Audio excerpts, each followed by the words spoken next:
رجعنا لحضراتكم مرة أخرى. معانا طبعا معانا المستشار مرتضى منصور. ازي حضرتك يا سعادة المستشار؟ يا استاذ احمد، اهلا بيك. ازيك؟ ازي حضرتك؟ كل سنة وحضرتك طيب. كل سنه وانت طيب. اهلا وسهلا. ازيك؟ طبعا بداية أنا مبارك لحضرتك الاجتماع الأول لمجلس الإدارة. والله كان اجتماع جميل ومحترم، وخدنا فيه قرارات كلها قرارات محترمة. الحمد لله. النادي يرجع تاني نادي كبير زي ما هو نادي كبير ان شاء الله باذن الله. طب كنا القرارات اللي حضرتك في المجلس، هل في أي حاجة مختلفة عن المجلس السابق يا سعادة المستشار؟ لا والله، بص احنا تقريبا فريق متجانس، معظمنا اشتغل مع بعضه.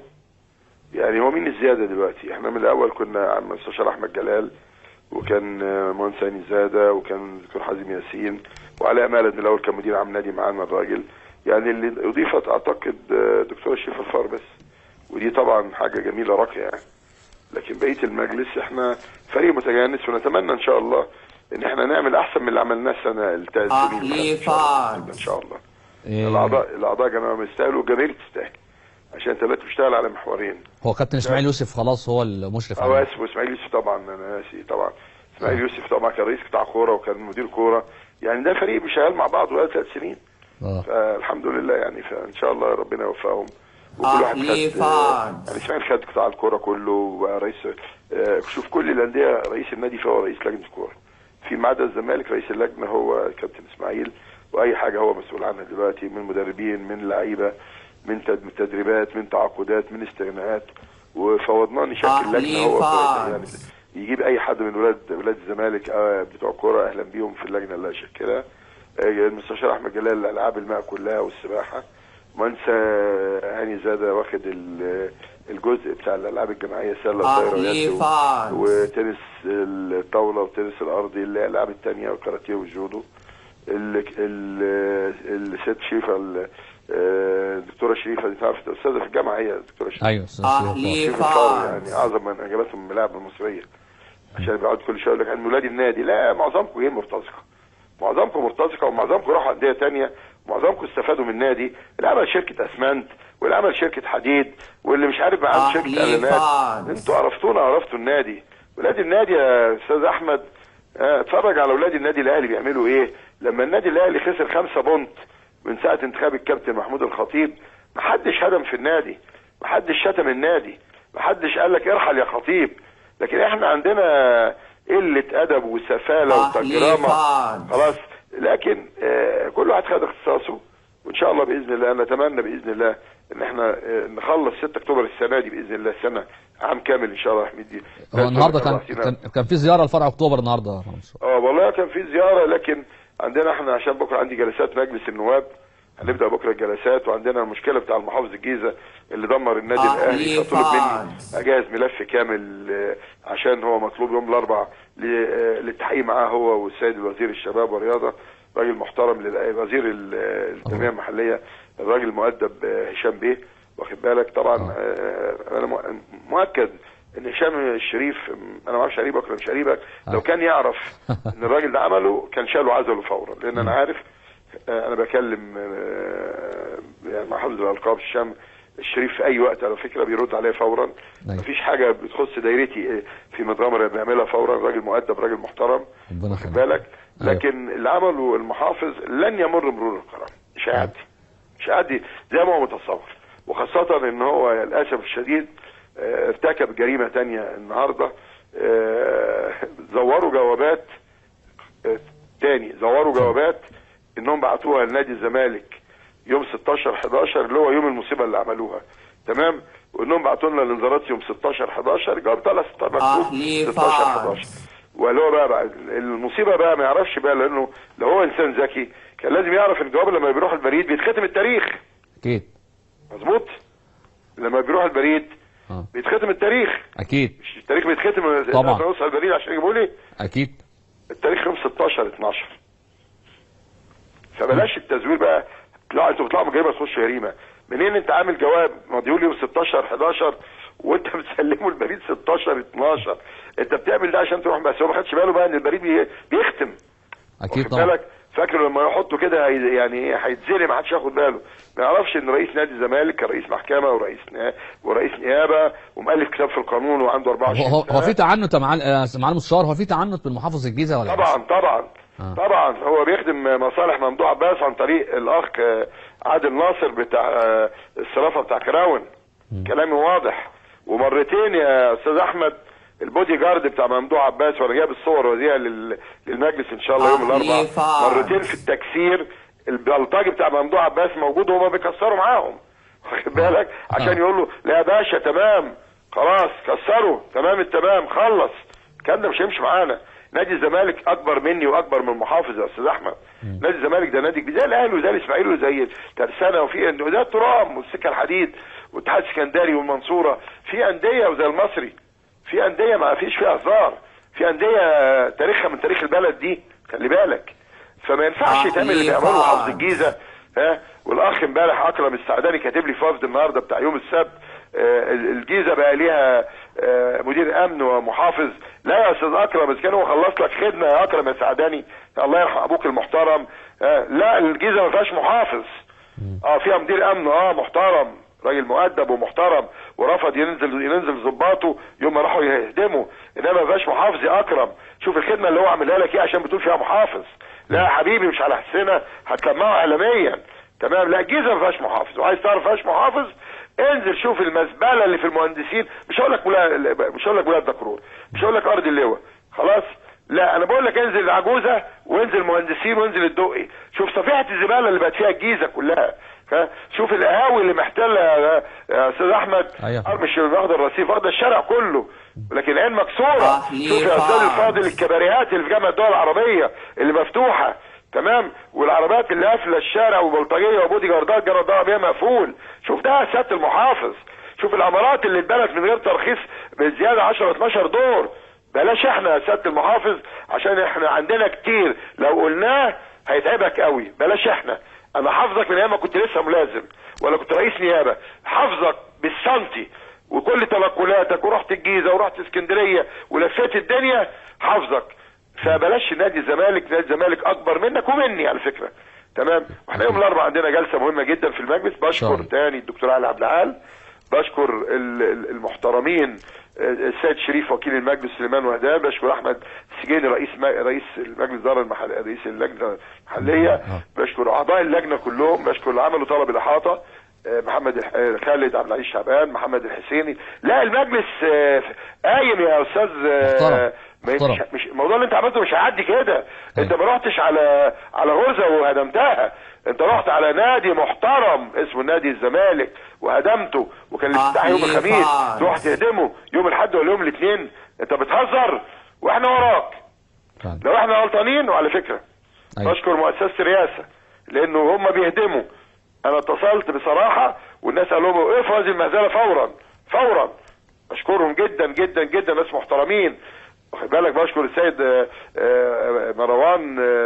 عمر مروان وزير التنميه وزير مجلس النواب على موقفه المحترم انه ينتقل بنفسه يعمل معاينه ويشوف الدمار اللي حصل للنادي واخد بالك. فاللي بيحصل ده مش هيعدي يا خالق يا كمال يا دالي، مش هيعدي ورحمه امي ما هيعدي زي ما انت متخيل انت والنائب بتاعك. واوعى تنسوا في يوم من الايام انتوا اللي ورطتوا الدوله في الوراق. فاكر موقعات الوراق يا استاذ احمد؟ ايوه طبعا. لما راحوا هدموا بيت واحده ست غلبانه 50 متر عليها وموتوها وكل ابناء الوراق قاموا وقفت راجل واحد وجروا وراهم وجروهم. هم اللي عملوا نفس المصيبه، مش عايزين يتعظ. بس في فرق بقى ان راجل دوله لما عرفت انهم يدمروا النادي بر وجو وبحر، حاجه مش طبيعيه بصراحه. ناس داخله من هنا وناس داخله من هنا. ف راجل الدوله كان ممكن لو مش هو راجل دوله يعني يعمل ايه؟ عندي 3000 عضو رياضي وعندي 3000 افراد امن على 2000 عامل. كانت ممكن تحصل مذبحه. الاعضاء كنا رحنا لهم خلاص. اقسم بالله كنت علقت لك نائب المحافظ بتاعك ده من رجليه على باب النادي. انما الناس اللي بتحترم الدوله والقانون ما بتعملش كده. قلنا صوروا البلطجه دي، صوروا عشان مصر تعرف ان في ناس بتبلطج في البلد. وامبارح جاي اتزور النهارده جايب لي جواب عملوا لي بتاريخ 16/11 بعتهولي وانت ناسي ان البريد بيختم الظرف من بره تاريخ وصوله 14/12. بتهزر يعني اول امبارح يا استاذ احمد. أيوة. يعني حاجه كمان بتزور. طبعا النيابه العامه مشكوره، نيابه شمال الجيزه مشكور السيد المحامي العام الاول وائل بيه مع الساده الاخوه الافاضل اللي بيحققوا في القضيه من وكلاء النيابه ورؤساء النيابه. انتدبوا لجنه قال لك لا في دمار في تدمير، اللجنه قال لك ده دمر، قال لك ده خد المرخص وغير المرخص، ده جابوا ارض، واخد بالك. عايزين بس نسال بس السيد المحافظ اخبار عادل ناصر ايه؟ ها؟ اخبار موضوع بس معاك ايه؟ لن يعدي مرور الكرام يا محافظ الجيزه. البلد دي فيها رئيس جمهوريه، فيها برلمان، فيها رئيس وزراء، فيها بلد محترمه. اللي عملته مش هيعدي، انسى انه يعدي. هو انت جيت على، انت عارف لو انت جيت هديت عمارتي مثلا ولا عمارتك يا احمد تعديها يا عم، احنا ناس غلابه، بس انت هدرت مال الدوله. يعني لو مره الدوله بتكسر في الدوله، يعني تخيل انت كده مثلا المحافظ يروح جايب الرجاله بتوعه ويروحوا كسرتوا وزاره الداخليه مثلا يعني تمام، ويروحوا مدغدغين الوزاره. ده كلام يا جماعه؟ هو في دوله كده؟ فاحنا في الاخر هناخد حقنا بالقانون. ده السبب ما بروحش النهارده ال 6 اكتوبر ان انا بجهز الملف بالكامل، لان مجلس النواب جايبه هو السيد هشام الشريف، واخد بالك، يشوفوا الكلام ده. حضرتك فوق القانون؟ حضرتك بتبلطج؟ طب حضرتك ما تشوف انت عارف تقرير اللجنه اللي طلع من مجلس النواب اللي بعته الدكتور علي عبد العال السيد رئيس الوزراء ربنا يشفيه ويرجعه لنا بالسلامه شريف اسماعيل، انت عارف مكتوب ايه؟ قال له انا هديك مهله 15 يوم تجيب لي كل المباني المخالفه اللي على النيل وكل الاسوار اللي على النيل، لان اللجنه صورتها. تعالى يا بابا، تعالى قول لي الكباريه ده لغايه دلوقتي ليه؟ تعالى قول لي المطعم ده ليه اللي قفل النيل دوت؟ تعالى قول لي الاسوار دي بتاعت الكبارات والافراح والليالي الملاح دي اللي على النيل دي اخبارها ايه؟ تمام. إيه مين كسر عينك مش قادر يجي ناحيتها؟ فاحنا ده حق الاعضاء ودي ملايين الاعضاء. وقول للولد اللي قال ادبه تاني وقال اصل ده اهدر المال العام، اصل مرتضى منصور عمل مخالف. وايه رايك بقى لما النيابه العامه ولما لجنه الاداره المحليه المحترمه قال لك ما عندوش ولا مخالفه ولا غلطه، مرتضى واخد التصاريح كلها؟ ايه رايك؟ شكلك بقى ايه قدام الناس كلها؟ شكلك انك داخل المجلس تبلطج، شكلك انك داخل انا فاكرك تطلع يا اخي تقول ازاي ده نادي الزمالك العظيم، وبعدين بسالنا بعد كده بقى كان معانا تصاريح ولا مش تصاريح، واخد بالك. فاحنا بص يا احمد احنا مكملين زي ما انت قلت، مجلس خد قرارات محترمه جدا. النادي بصراحه انا دخلته امبارح لقيته انا اسف كان تحول لصفحه زباله. يعني النادي اللي كنت بفتخر بيه حاجه بقى يعني شيء يعني دبان. بس الحمد لله النهارده يعني انا سمعت ان بقى افضل يعني الحمد لله لا النهارده رجع النادي العالمي. لان الكبير رجع يا احمد، الكبير رجع اللي الناس بتعمل له حساب، اللي العمال بيحبوه قبل ما بيحترموه بيحبوه. النادي النهارده انا رحت قبل ما اروح عايز الكابتن الكبير احمد رفعت، رحت شفت النادي لقيته زي الفل، حاجه جميله وبيبرق كده. وحضرتك صرفت لهم شهر مكافاه مع المستشار؟ نعم صرفت لهم شهر مكافاه بحد ادنى 10000 جنيه. بحد اقصى 10000 جنيه. يعني معناه ان كله ياخد يعني اللي كله ياخد 10 يعني، في ما عدا مثلا 3 4 اللي هم بيزيدوا عن 10000، لكن الباقي الالاف دي كلها مرتباتها ما تزيدش على 10، وده اقل حاجه تعمل للناس اللي تعبت في الانتخابات، واللي مصر كلها ضربت المثل. ايوه كلها ضرب مثل ان كانت انتخابات نزيهه محترمه شفافه، لم يعكرها الا البلطجي اللي الساعه 9 جاب البلطجيه بتوع الالتراس اللي طلعوا النهارده تاني. خلي بالك بقى اللي طلعوا النهارده يا احمد. أيوة. تمام. واهلهم كلهم شكروني، والنيابه حفظت البلاغ. عارف ليه؟ 260 لان رئيس نادي الزمالك سدد المليون جنيه التلفيات. انت دفعت التلفيات، لا حاجه كويسه والله يا معلم المستشار. انا ما ادوا صفحه جديده مع نفسهم مش معايا. بنشكرك يعني، وجمهور الزمالك كله بيشكرك على اللي عملته. تخيل ان انا رحت دفعت المليون جنيه وتنازلت وبعت فريق من المحامين يا ريت تعمل مداخله مع ايهاب الفولي، لان هو اللي كان متبني الحمله دي من مصر يوم بصراحه، هو اللي جاب اولياء الامور، يا ريت تعمل له مداخله. واخد بالك الاعداد عندك يعمل له مداخله، لانه بصراحه هو بطل هذه الحدوته، لان هو الوحيد اللي تبنى القضيه وجاب لي اولياء الامور كلهم النادي. واخد بالك. والنيابه العسكريه مشكوره قالت ان نادي الزمالك اللي هو دفع التلفيات بتاع الاستاد بالكامل وتنازل، وبعتنا فريق من المحامين من عندي من المكتب ومن النادي يدافعوا عن الولاد. عايزهم يبداوا صفحه، عايزهم يطلعوا يكلموا زملائهم اللي بره.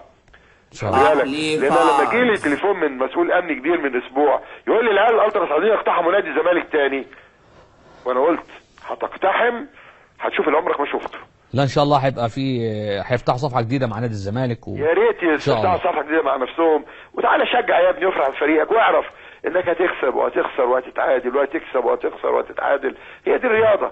ما الاهلي اهو في اسبوع واحد خسر 5 بونت. تمام. تمام. ماتش المقصه وماتش طنطا، مش كده 5 بونت برضه؟ 5 بونت. تمام. مفيش زلزال في الاهلي، انما الزلزال عند محمود معروف. الحاوي ده الزمالك بيتدمر. هو انت يا محمود يا تدخل ابنك معايا القايمه؟ ها؟ ايوه يعني بقول اهو مصر كلها عشان مصر تسمع. هو انت يا محمود يا تدخل ابنك القايمه معايا غصب عني، وقلت لك انا مش هقفل القايمه، انا هسيب مكان مفتوح لان في مجموعه من الشباب نازل. تمام. لما انا اقفل القايمه انا قفلت عليهم الدنيا الهواء والميه. تمام. واتحداك يا محمود لو طلعت كذبتني وقلت انك ما طلبتش مني بالحاح تنزل ابنك معاك في قائمتي، وانا اعتذرت بادب. يا عم بنتشتم دلوقتي كل يوم، كلها اعمدها شتيمه خلاص.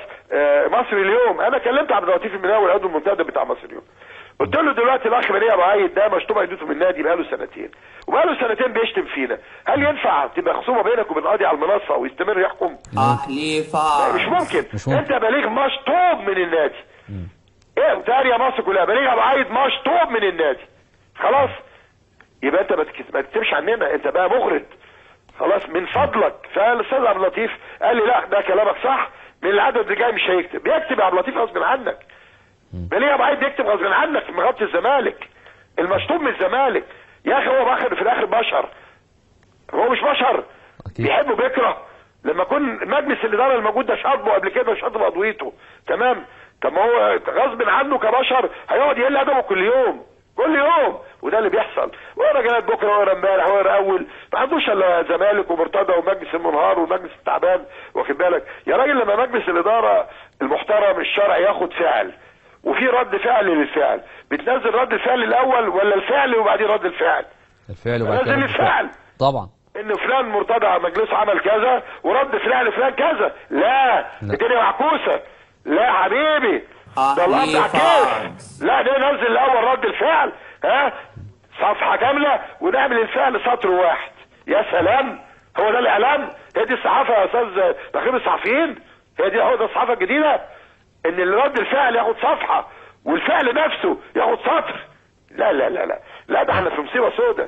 فان شاء الله خير احنا مكملين يا احمد. ان شاء الله باذن الله. النجوشه مع المستشار هنفتح صفحه جديده مع كل الناس، مع المستشار اللي عايز يلتزم القوانين واللوائح ويحب ناديه ويدعم ناديه اهلا بيه ايا كان خلاف بيننا وبينه. اتفضل. تمام. ولغينا كل الايقافات اللي كانت موجوده قبل في المجلس القديم بلا استثناء. تمام.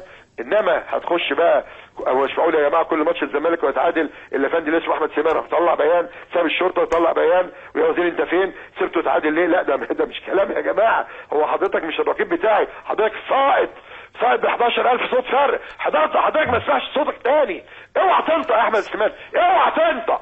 وانا مستني تحيات وزاره الداخليه في الصور العريانه والصور الجنسيه والافلام الجنسيه اللي احمد سليمان منزلها على موقع الشرطه رسمي. انا مستني التحقيق ومستني التحقيق في اعتداء على افراد الامن بتوع النادي، ومستني التحقيق في ال 20 مليون اللي اتصرفوا في الانتخابات يا احمد بيه يا سليمان. ده الرسائل اللي انت بعتها بس للناس الاعضاء مش اقل من 7-8 مليون جنيه. ده انا صرفت 248,000 جنيه يعني متضايق وكل شويه بفرق، واخد بالك. هو الكتاب اللي انا عملته بعته. تمام. منين يا باشا؟ ده انت واخد اجازه بدون مرتب، يعني كمان ما بتاخدش مرتبك. الملايين دي منين؟ هتقول بتاعتك؟ ما شاء الله ما شاء الله على الكسب غير المشروع. هتقول الملايين دي فلان كان مديها لك عشان تهد حيل المجلس؟ ما شاء الله على ممدوح عباس. يا احمد احنا في حاله قرف بس عشان خاطر الاعضاء والجماهير. والله العظيم لو انت سالتني وسالت بيتي واسرتي انا عايز امشي. احنا كل يوم بلاغ في النيابه يا احمد، كل يوم. اصل هاني زاده قصه خلصت. عملوا الحساب باسمه وجبنا الجواب ان الحساب اللي باسم هاني عشان افندي ممدوح عباس حاجز على فلوس النادي في البنوك واتحاد الكوره والاتحاد الافريقي واتحاد التلفزيون والشركه الراعيه. فاضطرينا نعمل الحساب وجاء الاداريه وافقت. وبعدين هو المشكله ايه؟ حضرتك بيجي مثلا 100,000 دولار مثلا، يعني وصل 100,000 دولار 2 مليون دولار ايا كان المبلغ. وصلوا النهارده السبت اهو. النهارده كام في الشهر؟ السبت 16 مظبوط. وصلوا بالدولار. هاني زاد استلمهم يوم 16 بالدولار، سلمهم للنادي يوم كام؟ 16 بدولار ولا خلاهم عنده يوم؟ سلمهم في النادي بايصال يوم ما وصلوا بالدولار. يوم 16 يبقى الراجل يشكر ولا يروح النيابه؟ طبعا لا يشكر. مهندس هاني زاده يشكر طبعا. يشكر يا بيه. خلاص بلاغ تاني. ازاي عامل ادويات للصحفيين وضباط الشرطه وضباط الجيش والقضاه؟ تمام. حاجه غير طبيعيه. يوم السيد وكيل نيابه يقول لك ايه وما يرتبط بيها من وقائع تزوير. يا سياده وكيل نيابه، سياده وكيل نيابه انا كنت رئيس نيابه وحضرتك كنت فين؟ يا سياده وكيل نيابه محترم، تزويري ايه؟ يا سياده وكيل نيابه انا عامل 4500 قضيه لقضاه زملاء حضرتك واساتذه حضرتك. انا لو لغيت القضايا دي انا هيجوا لك يا سياده وكيل نيابه يا محترم. كاتب لي اعمل لي لجنه شوف الادوات دي ومترتب عليها من تزوير نتج مرتبطه بتزوير. تزويري ايه؟ هنزور ادوات قضاه، هزار قضيه صحفيين، هزار قضيه ضباط جيش وشرطه حاميني وحامينك، حاميني وحامينك. مش كده بقى الموضوع، زاد على حد احمد.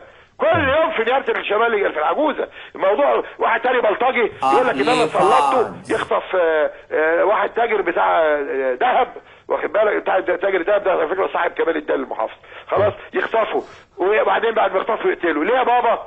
عشان اخد المحل يا ابني، المحل في النادي يا ابني. انت جاي تهرج؟ يوم الواد يتسجل له ان هو يقول انا كذاب وما حصلش الكلام ده، ولسه النيابه عماله تحف ايه وطالبه شهود ايه؟ ده الواد بيقول لك انا كنت بكذب، انا بهزر. خلاص عمر الراجل ده ما قال الكلام ده، هو مش كل يوم احنا في النيابه بقى دلوقتي خلاص. وبعدين الصبح اصحى من النوم اروح مجلس النواب الاقي ايه؟ رفع الحصانه. ليه؟ اصل ممدوح بس اهدر المال العام ومعامل بلاغ ضدها. يا جماعه لا مش كده، مفيش، ده مناخ سيء، ده مش مناخ شغل. ومع ذلك النهارده في خزينتي 185 مليون جنيه يا احمد. عمر نادي الزمالك ما كان فيه 5 جنيه، تمام؟ وهم دول اللي هبدا بيهم 6 اكتوبر والاستاد نادي مليء. النهارده اتحدى مدرب مش من عندي او لاعب ليه مليم ايام ما كنت ايام في وجود انا لاعب واحد، كل واخد مستحقاته، ومع ذلك مكملين ومستحملين عشان القضايا الجمعيه العموميه. مع المستشار نبوشه مستقر خلاص مع النادي ولا؟ شوف انا راجل صريح، هو راي اسماعيل يوسف قبل الاجتماع قبل ما نقعد معاه انه لازم يمشي. فقلنا له طيب احنا هننزل المؤتمر اسماعيل وبعد المؤتمر ورايك يعني اعتبره خلاص ده دستور، لان هو دلوقتي مسؤول عن الكوره. تمام. بعد ما قعد معاه لا يكمل خلاص كلنا وراح، مش جايبين طرطور، احنا جايبين اسماعيل يوسف حاجه راقيه. مش هنقول له نبي رايك يمشي، ولو قال راي عكس اللي في دماغنا هنقول له لا مش هنمشيه خلاص. فبعد الاجتماع قال لا ياخد فرصه ثانيه ويكمل. هيكمل يعني. ومكمل. والنهارده اجتمع باللعيبه واسماعيل يوسف اصبح مسؤول. تم الاستقرار مع المستشار على اللعيبه اللي هتمشي في يناير ولا لسه؟ برضه اسماعيل قاعد مع الراجل واخد بالك، وهم اللي هيمشوا خلاص هم معروفين 3 4 يعني. اولهم الواد الباك اليمين بتاع سوريا اول واحد، كل ما يقول له تعالى العب يقول له هو مصاب، يعني ساعه ما هو مصاب لا انا مش هقعد اديك دولارات وانت مصاب. ده بتدلع يا مصاب. خلاص يا بيه في 3 4 ان شاء الله بالسلامه ماشيين، هم محددينهم، هو الراجل حددهم خلاص. برضه مع اسماعيل يوسف. فانا بعد اي سؤال في الكوره او في الفريق مع الكابتن اسماعيل يوسف كلم اسماعيل يجاوبك على طول. مع المستشار هل تم دعوتك لمباراه الاهلي واتلتيكو مدريد اللي جايه في يوم 30؟ والله انا تم دعوتي، كويس انك انت سالتني هذا السؤال. ايوه اتفضل. اولا انا بس بشكر الكابتن محمود الخطيب لانه كلمني من ابو ظبي النهارده بيعزف الكابتن احمد رفعت يعني ظروف منعته انه يجي، وكلمني الاخ الوزير المحترم العمري فاروق برضه لسه من ساعه نفس القصه، بس هو راح العمري، بس هو قال لي انت كنت اتحركت انا اول ما وصلت. انا جالي دعوه كريمه من الاتحاد السعودي من يوم الاثنين ان شاء الله، انه عاملين احتفاليه كبيره، عازمين شخصيات من كل العالم كله بكل بلد واحد او 2 بيمثلوا البلد عشان احتفالا بوصول السعوديه لكاس العالم. انا بس بقول للشيخ ترك اللي هو وزير الشباب، كنت اتمنى طبعا ان انا اجي، لكن انا عندي مشكله. انا عندي القضيه الموضوع بتاع النادي النهري ده ومجلس النواب، وعندي القضيه اللي هي في بتاعتنا بتاعت الحكم اللي اتاخد الساعه 12 بالليل بالتحكيم، المحكم اللي انا ما اخترتوش واخد بالك، وقاضي اسمه مش قاضي بقى لانه مش قاضي هو محكم. المفروض قانون التحكيم بيقول لك تختار المحكم بتاعك بالاسم، اخترناه. القاضي مردود او المحكم مردود الساعه 12، الحكم معروف قبلها بيوم، اتذاع في التلفزيونات، جه على الموقع الرسمي، كل الكلام ده، ولسه الباشا ما حكمش، و12 بالليل قال لك ادرج يلا يا باشا. انا طبعا مش عايز اتكلم في القضيه لان احنا عندنا جلسه يوم 20، فانا بعتذر، كان دي مناسبه كويسه انك كلمتني، بعتذر لكل الاخوه في السعوديه، هذا الشعب المحترم، رياضيين السعوديه والشعب السعودي المحترم، وللشيخ ترك المسؤول عن الاتحاد، بقول له انا اسف جدا جدا، انا كنت اتمنى اكون موجود معاكم في الرياض، على الاقل بعد هموم الانتخابات دي كنا نروح نعمل عمره، لكن انا بعتذر، وان شاء الله ليا زياره ثانيه في السعوديه باذن الله. يعني ان شاء الله حضرتك هتبقى في مباراه الاهلي ولا؟ والله انا بص العلاقات بيننا محترمه جدا، لسه قايل لك محمود الخطيب بيكلمني هو والاخ العمري، لو دعونا طبعا هنروح، وده طبيعي. وانا سامع انهم عايزين ياخدوا كهربا يلعب الماتش دوت. طب انا برضه في يعني موضوع كهربا ده، استدعاء كهربا ده حاجه مش غريبه شويه؟ لا انا قلت الاتي، هو بص لو هم طلبوا مننا كهربا هنقول اتفضل، لكن هم ما طلبوش. طيب لا لغايه دلوقتي، بس لسه الماتش لسه بدري. لكن انا عارف ان محمود الخطيب راجل بيفهم في الاصول وفي الذوق، والعمري بيفهم في الذوق والاصول. بس هو استدعاه على كده مع المستشار من غير ما يستاذن حضرتك؟ نعم استدعاه هو حاليا دلوقتي. لا ما هو كهربا مش هيروح الا بيستاذن من نادي الزمالك. كهربا بيفهم برضه، كهربا من مصر القديمه يعني ابن بلد زينا كده، زينا من رود الفرج يعني، بيفهم في الاصول. كهربا مش هيروح الا ما يستاذن من النادي الاصلي هو نادي الزمالك. خلاص. ودي مباراه اصلا معموله للشهداء. فكلنا مصر كلها زمالك واهلي واسماعيلي ومصر، كل الانديه هتبقى واقفه ورا المباراه دي، عشان اي مبلغ بيجي هيروح للشهداء اللي هم فادوا الوطن بارواحهم. ان شاء الله. في رساله حضرتك توجهها للاعبين او توجهها لاي حد سعادتك؟ عايز اقول لهم اتقوا ربنا في شهرتكم وفي ناديكم وفي فانيلتكم وفي جمهوركم. اتقوا ربنا، اتقوا ربنا. انا كل ما نفسي ازود لكم عقودكم وازود لكم مكافآتكم، للاسف بتخذلونا. ارفعوا راس جمهوركم واتقوا ربنا، واعرف انك بتمثل نادي على الاقل 40 مليون وراه، على الاقل 40 مليون وراه. اتقي ربنا وانت بتشوط، واتقي ربنا وانت بتصد، واتقي ربنا وانت بتدافع، واتقي ربنا وانت بتباصي لزميلك، واتقي ربنا في كل حاجه، عشان الملايين اللي عمرها يمكن ما شافت نادي الزمالك بس بتموت علشان الزمالك لما بيحصل له انتصار. حضرتك سمعنا ان استدعيت عبد الله جورج في المجلس وكده يعني؟ لا وانا بعتنا له امبارح، اصل هو عبد الله جورج تقريبا ما قراش اللائحه، واسوء شيء انك ما تقراش اللائحه اللي انت بتشتغل عليها.